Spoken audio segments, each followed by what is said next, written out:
No hay peor ciego que aquel que no quiere ver. Hoy vamos a ver la verdad del origen de la Iglesia Católica. Aún una lectura superficial del Nuevo Testamento revelará que la Iglesia Católica no tiene su origen en las enseñanzas de Jesús o sus apóstoles. En el Nuevo Testamento, no hay mención del papado, la veneración o adoración de María, de la Inmaculada Concepción de María, la perpetua virginidad de María, la ascensión de María, o María como corredentora y mediadora, las peticiones a los santos en el cielo por su intercesión, el bautismo infantil, la confesión de pecados a un sacerdote, el purgatorio, las indulgencias, entre otros. Así que si el origen de la Iglesia Católica no se encuentra en las enseñanzas de Jesús y sus apóstoles, ¿cuál es el verdadero origen de la Iglesia Católica? La Iglesia Católica tiene su origen en el Imperio Romano. Así lo demuestra la historia. El problema es que muchos cuentan la historia que les conviene y la otra parte la tergiversan. Pero todo historiador honesto sabe que fue el Imperio Romano el que fundó una religión para dominar al mundo a través de la religión, ya que con las armas nunca lo lograrían. Y por ese motivo fue que a esa religión la llamaron católica, que quiere decir universal, porque su propósito era dominar al mundo entero con la religión, y para eso fue que crearon la religión.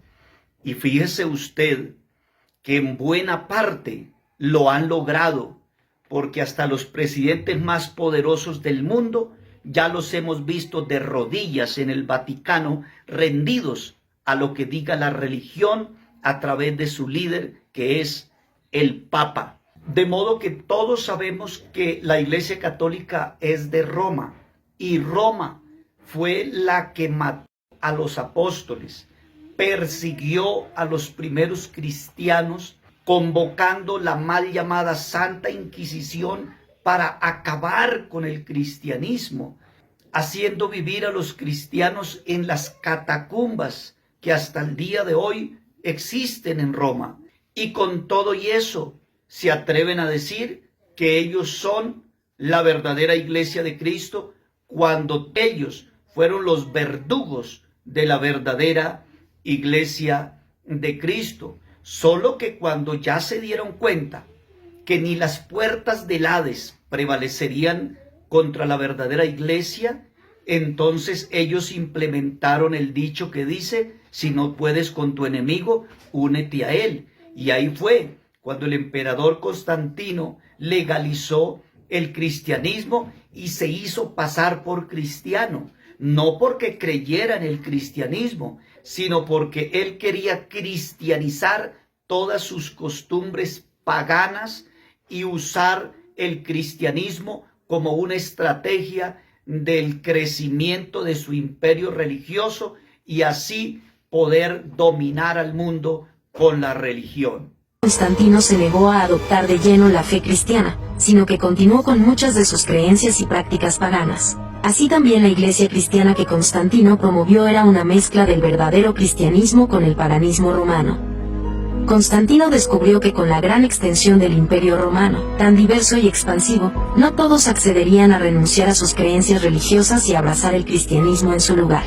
Así que Constantino permitió, y aún promovió, la cristianización de las creencias paganas. Algunos claros ejemplos de ellos son los siguientes. La visión católica romana de María tiene mucho más en común con la religión de la diosa madre Isis de Egipto que con cualquier cosa enseñada en el Nuevo Testamento. Curiosamente, las primeras insinuaciones de la mariología católica aparecen en los escritos de Orígenes, quien vivió en Alejandría, Egipto, que resultó ser el centro de adoración a Isis. Así como el panteón romano de dioses tenía un dios del amor, un dios de la paz, un dios de la guerra, un dios de la fuerza, un dios de la sabiduría. Así la Iglesia Católica tiene un santo que está a cargo de cada una de estas y muchas otras categorías. Muchas ciudades romanas tenían un dios específico para la ciudad, y la Iglesia Católica proporcionó santos patrones para las ciudades también. La Iglesia Católica está forzada a negar la autoridad y suficiencia de las Sagradas Escrituras. El origen de la Iglesia Católica es el trágico compromiso del cristianismo con las religiones paganas que la rodeaban. En vez de proclamar el Evangelio y convertir a los paganos, la Iglesia Católica cristianizó las religiones paganas, y paganizó el cristianismo.